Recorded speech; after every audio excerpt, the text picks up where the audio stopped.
Bonjour, bienvenue sur la chaîne YouTube de Jesus Loves Me. Aujourd'hui, notre thème s'intitule « Jésus nous aime ». Pour cela, nous allons aborder 3 points. Premièrement, Dieu nous aime. Deuxièmement, Dieu nous aime encore. Et troisièmement, Dieu nous aime encore et encore. Sans plus tarder, commençons avec le premier point, Dieu nous aime. Vous voyez, lors de la création, Dieu a créé tout avant de créer l'homme. Et quand il a créé tout notre environnement, il est écrit « Cela était bon ». Et quand Dieu a fini de créer l'homme et la femme, il est encore écrit dans la Bible « Et voici, cela était très bon ». Qu'est-ce que ça veut dire? Tout ce que Dieu a créé était destiné pour l'homme. Et c'était la perfection quand l'homme est arrivé dans cet environnement extraordinaire. Dieu nous aime parce qu'il a créé tout avant de nous créer. Il nous a donné tout avant de nous créer. Deuxième point. Il est écrit dans Genèse chapitre 1 verset 28, Dieu les bénit.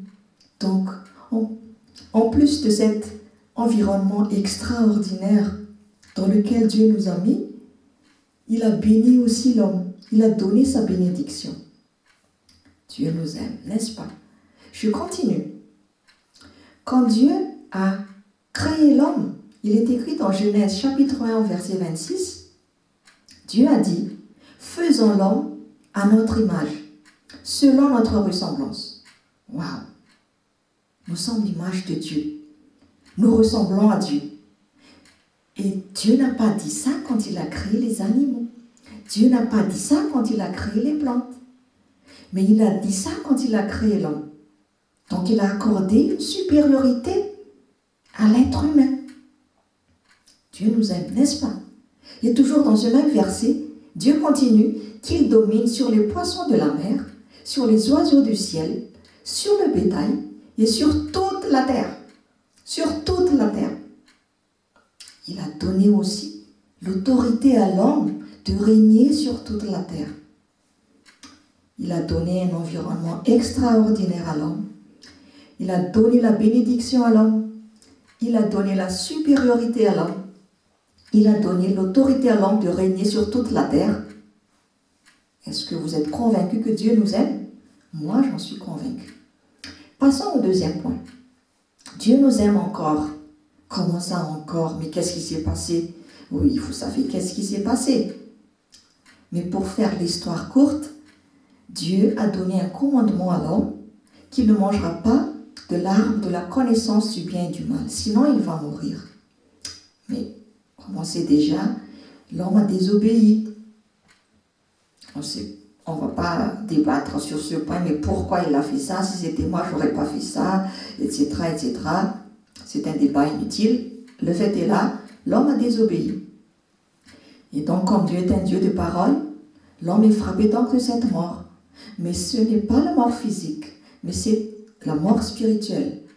Parce que vous voyez, quand Adam et Ève ont mangé du fruit de cet arbre, ils n'étaient pas morts tout de suite. Ils ont vécu encore des centaines et des centaines d'années. Mais Dieu parlait donc de la mort spirituelle, car l'homme est constitué de corps, âme et esprit. Et c'est cet esprit de l'homme qui était mort à cause du péché originel. Et tous, quand nous arrivons sur terre, nous avons ce péché originel. Donc nous avons donc cette malédiction de la mort spirituelle. Comme il est écrit dans Romains chapitre 3 au verset 23, car tous ont péché et sont privés de la gloire de Dieu. L'homme a désobéi à Dieu, donc l'esprit de l'homme est mort, il est séparé de Dieu. Mais malgré tout ça, Dieu nous aime encore. Dieu n'aime pas le péché, mais Dieu nous aime. Comme nous, on n'aime pas la maladie qui frappe notre enfant, mais on aime notre enfant. Et on veut que notre enfant soit échappé de cette maladie. Et c'est ce que Dieu a fait, car il avait déjà un plan pour nous, même dans le jardin d'Éden, quand l'homme a désobéi à Dieu. Donc Dieu nous aime encore, malgré nos fautes, malgré nos bêtises, malgré nos péchés. Ce qui nous mène au troisième point, Dieu nous aime encore et encore. Et pour faire l'histoire encore courte, comme l'homme a désobéi, à Dieu, il s'est rendu compte qu'il était nu. Et il s'est dit, bon, je vais prendre des feuilles de figuier pour me couvrir de ma nudité. Mais Dieu a dit, non, ça se fane les feuilles. Ça ne va pas te tenir au chaud. Moi, j'ai un autre plan pour toi. Et comme il est écrit dans Genèse chapitre 3, verset 21, l'Éternel Dieu fit à Adam et à sa femme des habits de peau et ils les ont revêtis. Donc, ils ont pris la peau d'un animal. Dieu a pris la peau d'un animal pour couvrir l'homme et sa femme de leur nudité. Ça montre encore que Dieu ne nous a pas laissé tomber. Il n'a pas dit, bon, vous assumez, hein, vous avez fait ça, vous m'avez désobéi, tant pis pour vous. Dieu n'a pas fait ça. Il a toujours témoigné son amour envers l'homme, malgré les fautes, malgré les bêtises que l'homme a faites. Qu'est-ce que ça nous vient en tête aussi? Ça nous dit que Dieu est le premier à sacrifier un animal pour verser le sang de cet animal et pour couvrir l'homme, pour couvrir le péché de l'homme. Et ça a continué encore au temps de Moïse. Et les Israélites, chaque année, ils vont choisir un agneau pur, sans défaut. Ils vont verser le sang de cet agneau. Et c'est ce sang pur qui est versé, qui va donc purifier, qui va enlever, qui va cacher les péchés des Israélites. Mais ceci n'est que temporaire. Mais comme je vous ai dit, Dieu avait déjà un plan pour sauver l'homme dans le jardin d'Éden. Et il a envoyé son Fils unique pour mourir sur la croix pour nous. Il a sacrifié Jésus-Christ pour nous. Et Jésus a pris une bonne fois pour toutes cette mort spirituelle, cette malédiction, ce péché sur la croix. Il a pris tout sur nous et il nous a donné la vie éternelle.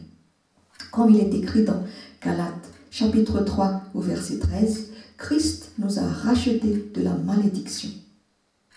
Il a donné sa vie et en retour, nous sommes purifiés. Donc, ça montre vraiment la grandeur de l'amour de Dieu. Dieu nous aime encore et encore. Comme il est écrit encore dans 1 Corinthiens chapitre 15 au verset 22, et comme tous meurent en Adam, de même aussi, tous revivront en Christ.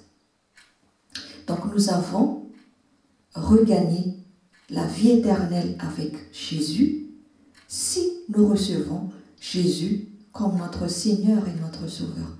Si nous acceptons dans notre cœur l'œuvre rédemptrice de Jésus sur la croix. Donc, nous sommes rachetés de la malédiction, de cette position de malédiction, nous sommes passés une bonne fois pour toutes à la position de bénédiction, à la position de supériorité, à la position d'autorité et surtout à la vie éternelle. Mais ceci n'est pas valable pour nous tant que nous ne faisions pas de Jésus notre Seigneur et notre Sauveur. Si nous n'acceptons pas que Jésus est mort sur la croix pour nous, si nous ne comprenons pas cet amour de Dieu pour nous, ceci n'est vain. Dieu est mort, Jésus est mort pour rien pour nous. Alors, malgré nos fautes, Dieu nous aime encore et encore, car il a donné son Fils pour nous. Bref, Dieu nous aime. Il n'aime pas le péché, mais Dieu nous aime. Et Jésus nous aime aussi. Car vous vous rendez compte, où est-ce que nous étions quand Dieu était cloué sur la croix? Nous n'étions pas encore nés. Mais il a déjà donné sa vie il y a 2000 ans pour nous. Il a déjà versé son sang il y a 2000 ans pour nous. Et pour nos postérités, pour les hommes qui vont venir encore. Comme il est écrit dans Romains chapitre 5 au verset 8, « Mais Dieu prouve son amour envers nous, en ce que nous étions encore des pécheurs, Christ est mort pour nous. » Waouh! Est-ce que vous voyez la grandeur de l'amour de Dieu? J'espère vraiment que vous avez cet esprit de révélation, que ça illumine votre cœur, que waouh, c'est ça l'amour de Dieu pour moi. Waouh, je n'ai pas vu ça de cet angle-là. Alors est-ce que tu vas prendre cet amour de Dieu pour toi? Est-ce que tu vas prendre cet amour que Jésus a donné? Oui, tu vas te dire, non, c'est pas le moment. Je vais encore faire ma vie et peut-être après, quand j'aurai 60 ans, je vais préparer ma mort et là, je vais prendre Jésus. Non, parce que nous ne sommes pas maîtres du temps. C'est le moment ou jamais de prendre le Seigneur Jésus, notre Seigneur et notre Sauveur, si vous ne l'avez pas encore fait. Parce que nous devons avoir l'assurance que nous avons la vie éternelle. Ce n'est pas étant debout devant Dieu, au temps de jugement, qu'on va être dans la peur. Est-ce que je vais aller au paradis? Est-ce que je vais aller en enfer? Non. Même étant sur terre, nous devons avoir cette assurance que nous avons cette vie éternelle. Mais ceci n'est valable, comme j'ai dit, que si nous prenions Jésus notre Seigneur et notre Sauveur. Alors si toi, tu n'as pas encore donné ta vie à Jésus, si tu n'as pas encore pris Jésus comme ton Seigneur et ton Sauveur, je t'invite à faire cette prière avec moi. Seigneur Jésus, je te confesse tous mes péchés. J'ai fait le mal devant toi, mais je te remercie car tu m'as racheté de la malédiction. Tu as pris toutes mes fautes sur la croix. Tu as donné ma vie. Tu as donné ta vie pour moi. Et en retour, je te donne ma vie. Et fais de ma vie un chef-d'œuvre pour glorifier ton nom. Je te reçois maintenant, Jésus, comme mon Seigneur et mon Sauveur. Apprends-moi à marcher selon ta volonté à partir de maintenant. Au nom de Jésus. Amen. Si tu as fait cette prière avec sincérité de tout ton cœur, tu es devenu un enfant de Dieu. Tu as gagné la vie éternelle. Et Dieu t'aime encore et encore. Alors bienvenue dans la famille royale de Dieu. N'oubliez pas que Dieu nous aime. Dieu n'aime pas le péché, mais Dieu nous aime. Et Jésus nous aime. Et moi, j'en suis vraiment convaincue que Jésus nous aime vraiment. Voilà, c'était votre ami Vatsura Fitson. N'oubliez pas de liker, de vous abonner si vous avez été bénis. Et on se retrouve dans mes prochaines vidéos. Au revoir.